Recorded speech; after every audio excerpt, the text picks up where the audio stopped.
Hi, my name is Becca. Welcome back to Raising Them Simply. Here we share all about our secular homeschool as a family of 5. Today I'm going to be chatting about 6 different games and activities that you can be doing with your emerging reader. These are all games that are perfect for children who have high energy or some learning difficulties that I wanted to share with you guys today. If you're new here, I have a 2nd grader, a preschooler, a toddler, and another one on the way. I'm also a part-time working mom as a nurse, so this channel is all things homeschool and how we make it work for our family. So if any of that interests you at all, please hit that subscribe button so you're notified of future videos. But let's jump into it. So I was going through my think tank and things that I used to do with my current 2nd grader back when we were learning his different letters and letter sounds and beginning to learn reading, so I could incorporate those things into my current preschooler school. Now, my 2nd grader, if you are new here, does have dyslexia, and he is a high energy boy. And so these are all activities that worked really well for him that I'm excited to use again to help solidify those letters and letter sounds for her. A little caveat before I get started here is that we do a phonetic approach when it comes to learning letters. We do not teach them the name of the letter until 1st or 2nd grade. Honestly, we always do the phonetic version of it. We sing the ABCs and we will point to it on our poster, but that's as far as I get to actually doing the names of letters. I find that this is really helpful when it comes to learning to read, to just do the phonetics. So I wanted to give that little disclaimer before we jump into these games. The first game that my son really loved was sand tracing. Now, you don't have to get any fancy with this. I did find this tray at Target years ago.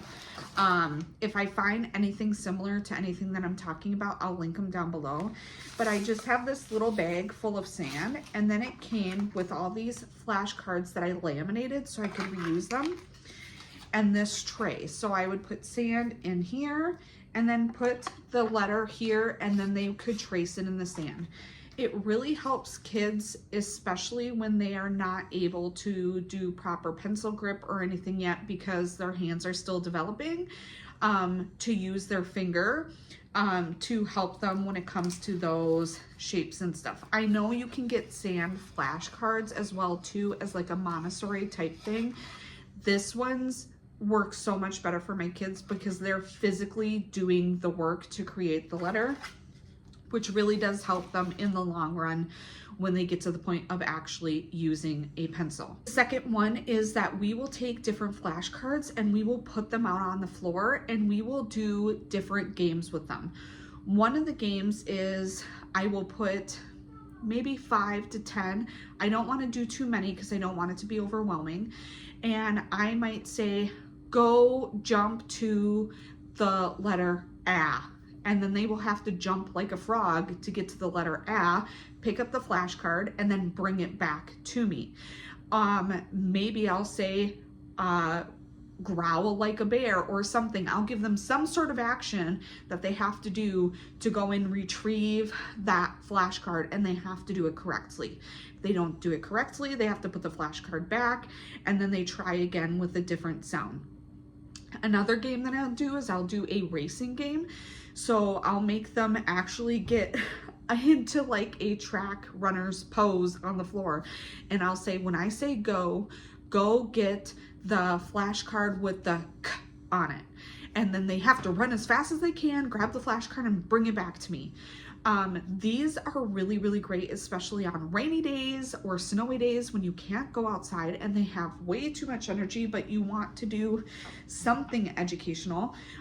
Or if you have a child that maybe you are trying to do other things at the table and they're just not having it, this is a great option for that. So there's so many different activities and stuff you can do with this, but those are the 2 main ones that we do with the different flashcards on the floor. Another game we do is we do find the sound, but we'll do it on our whiteboard.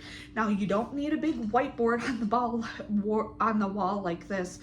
You could do it with the flashcards on the floor like we talked about, But my children really love this because they have to erase it. And something about erasing something on a whiteboard is really fun for them. So I will put a bunch of different letters up here on the board, and then I will say erase the ah sound, and then they will have to do that.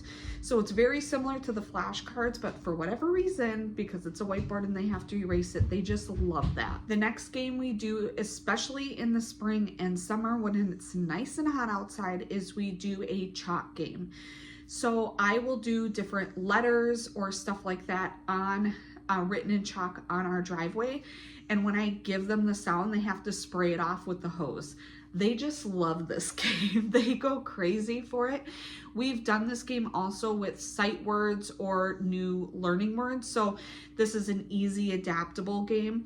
But my son just absolutely was thrilled with the fact that he got to play with the hose and wash it away. You could do stuff like maybe throw a water balloon at try to throw a water balloon at the right one, or use a water shooter to be able to do that and see if that is more enticing for your child. But we do a lot of those water games in the summer and the spring, especially when it's nice and hot outside, and it gets them some nice outside activity time and they don't really feel like they're doing school. The last one that we do a lot of is the fly swatter game. We use this one a lot with sight words and stuff like that as well. But there's this actual game that I have. I could not reach it off the top of my shelf, so I don't have it with me, but I'll link it down below.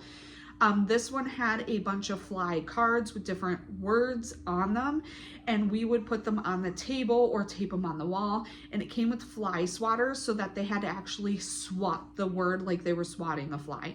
You obviously don't need to buy that game. You can use your flashcards that you have with your letters or different words on it, especially if they're not reading it. Use those flashcards, or you can just write it on your whiteboard or whatever you want to do, and just buy a cheap $1 or $2 fly swatter from the store.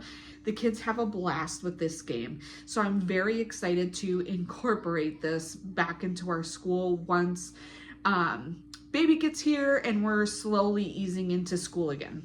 So these are all the fun games that we do with our emerging readers when our learners are starting to learn their different letters and different easy words. I hope that this was helpful and gave you some inspiration and some things that you can incorporate into your school. If you like this video, please give it a thumbs up. It lets me know what kind of videos you like to see on this channel. Leave a comment down below. Let me know what type of games and stuff like that you use to help entice your learners when it comes to learning to read. Hit that subscribe button so you're notified for free of future videos, and it really helps support my channel. I can't wait to catch you guys next time. Bye.